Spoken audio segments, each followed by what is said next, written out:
nella villa comunale di Chieti, città di partenza della tappa di quest'oggi, Chieti Fermo. Ci troviamo in Abruzzo, terra di grande tradizione ciclistica.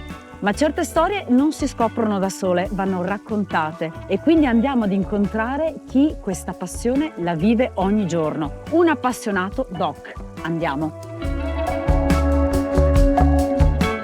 Ciao, sono Alessandra Fior, adoro lo sport ed amo viaggiare, meglio ancora se in bicicletta. Con Giro Express scopriremo le bellezze del bel paese e le eccellenze del Made in Italy, seguendo le tappe del Giro d'Italia. Seguitemi.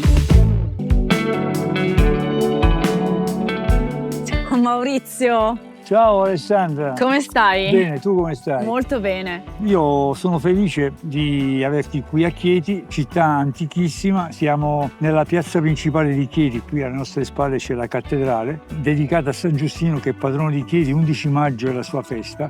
Questa è una piazza che accoglierà quindi la partenza del Giro qui d'Italia. Ci sarà la partenza del Giro d'Italia. Questa è una città che è nata 1151 anni avanti Cristo e la leggenda racconta che Achille, proveniente dalla Magna Grecia, si innamorò di questo posto e creò la città di Chieti e la chiamò Teate in onore della mamma Teti. Noi adesso siamo nella città alta di Chieti e poi c'è la città bassa che è nata come insediamento industriale. Chieti ha questa doppia valenza, una città storica che è questa, è una città industriale e commerciale che è Chieti Scalo. Allora Maurizio, fammi da cicerone e mostrami la città di Chieti. Va benissimo, partiamo. Andiamo. Ciao.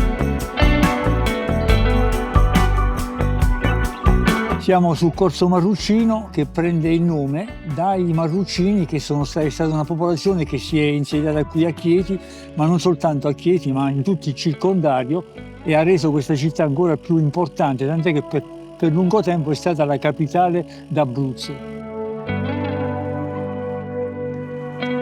Ed eccoci qua, Alessandra. Siamo davanti al Teatro Marrucino che è la culla della cultura di questa città, teatro che ospita prosa, musica classica e tante altre situazioni che fanno di Chieti una città veramente viva e di cultura. Questa è una città molto storica, antica, ma è una città che è comunque una città di provincia, piccolina, che vuole crescere sia da un punto di vista culturale e letterario, ma soprattutto sportivo, anche perché il passato di questa città per quanto concerne lo sport è stato fondamentale. Maurizio, ma so che c'è una maratona della lettura, di che si tratta? Praticamente sono 24 ore nelle quali tutti i cittadini possono scegliere un orario all'interno del Marrucino dove ognuno può scegliere una lettura e recitarla durante questi orari. La maratona della lettura rientra nell'ambito del Maggio Teatino, una serie di eventi culturali, sportivi, sociali. Maurizio, mi hai raccontato questa città con tanto amore e passione, ma ora il mio viaggio continua. A presto!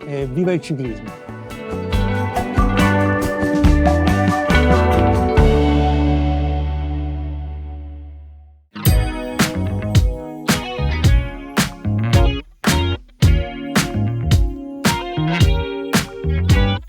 Alessandra, che piacere, Ciao, benvenuta Narita. a Porto Sant'Elpidio, Grazie. nel cuore del distretto delle calzature più importante d'Italia. Quindi adesso tu mi mostrerai come nasce la scarpa. Certamente, Andiamo. vieni, andiamo.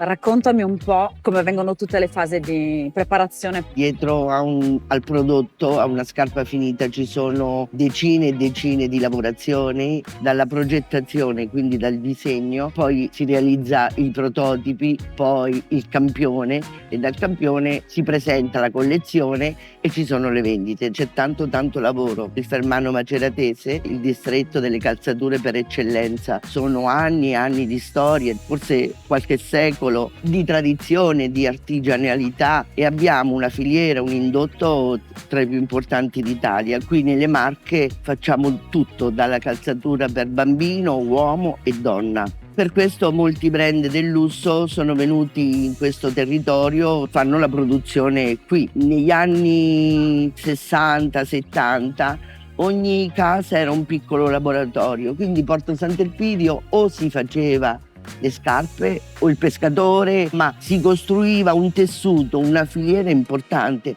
quella che oggi ci rappresenta. Quindi una filiera completa che include anche l'accessoristica, quindi Include tutto, dalla suola le forme, tacchi, minuteria, accessori. In questo distretto c'è tutta la componentistica per le calzature, quindi è un grande indotto. Quindi Anna Rita c'è anche un importante ruolo di artigianalità e di lavoro manuale. Perfetto. Soprattutto perché da tutte le fasi preparatorie, poi per la realizzazione si parte dal taglio con macchine sia computerizzate a laser che taglio a mano, dopo una selezione dei vari pellami. Poi c'è la fase dell'orlatura dove ci sono donne che orlano, quindi cuciono la tomaia, e poi c'è la fase sulla manovia che arriva successivamente come fosse una catena di montaggio con tutti i macchinari super tecnologici, ma vicino c'è l'uomo, c'è la persona, c'è l'artigianalità, c'è ancora l'umano. È proprio questo il valore aggiunto che determina l'eccellenza del Made in Italy.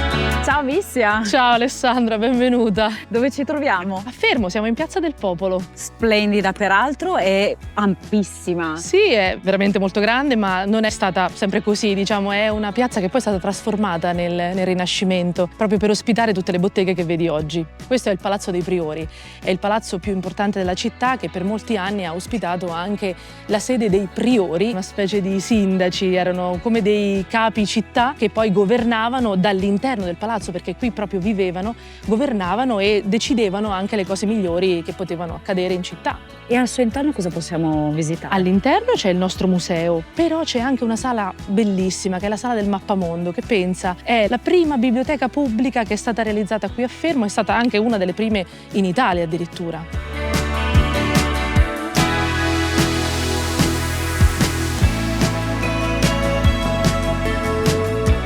Wow, che sorpresa, ma dove siamo? Nella sala del Mappamondo. Splendido, veramente imponente. Sì, è un mappamondo di quasi 2 metri di diametro. Questa è carta reale di Fabriano, però è assolutamente rimasto intatto, quindi anche le scritte, i fiumi, i mari, i monti, vedi tutto originale. E a che epoca risale? 1713. E la sua cornice sono questi manufatti meravigliosi. Sono tutti libri a stampa, sono circa 16.000 volumi. Questa sala nasce come una biblioteca pubblica, quindi i volumi dovevano poter essere consultabili. In qualche modo si può dire che il mappamondo è il simbolo della città di Fermo? Sì, senz'altro, però abbiamo anche altre chicche da mostrarti. Per esempio abbiamo un serbatoio di epoca romana, cioè le famose cisterne romane che arrivano da 2000 anni fa. Se vuoi andiamo a vederle. Ti seguo, ma prima io mi farò un selfie. Va bene.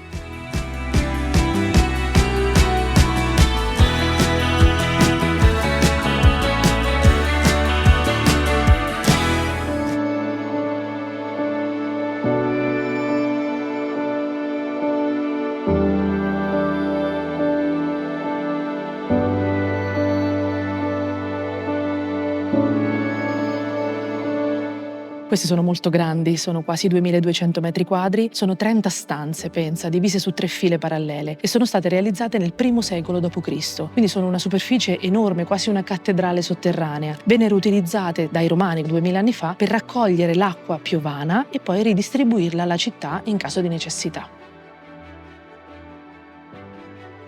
Wow, Vissia, però questa cisterna ha delle pareti diverse, come mai? Perché qui c'è stato un riutilizzo. Alla fine dell'Ottocento la città di Fermo ha deciso di riutilizzare 6 di queste sale per rimettere l'acqua per l'epoca moderna.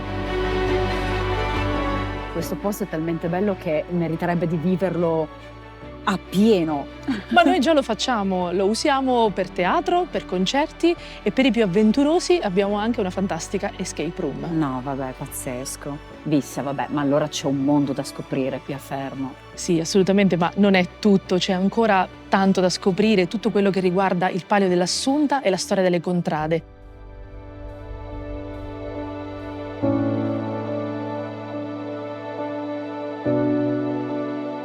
Ciao Roberto. Ciao Alessandra, benvenuta. Grazie. Senti, mi hanno detto di far visita alla cattedrale. Cosa scopriremo? Sì, A fianco alla cattedrale c'è il Museo Diocesano, dove è conservato il Messale dei Firmonibus. Cos'è un messale? È, diciamo, un libro dove è conservata una rappresentazione della cavalcata dell'Assunta, il corteo storico che facciamo ogni anno ad agosto. Sono curiosa. Prego, Andiamo.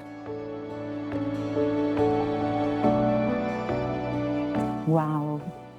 Roberto, ma questa è la famosa pagina miniata? Sì, questa è la famosa pagina miniata dove viene rappresentata il corteo storico in attesa dell'evento clou, che è il Palio del 15, dove c'è la corsa dei cavalli, dove viene assegnato il famoso drappo. Quali sono e quante sono le contrade? Le contrade ne sono 10, sono 6 contrade storiche e 4 foranee. I colori delle contrade sono visibili dagli scudi che sono appesi sulla facciata del Palazzo Comunale in Piazza del Popolo.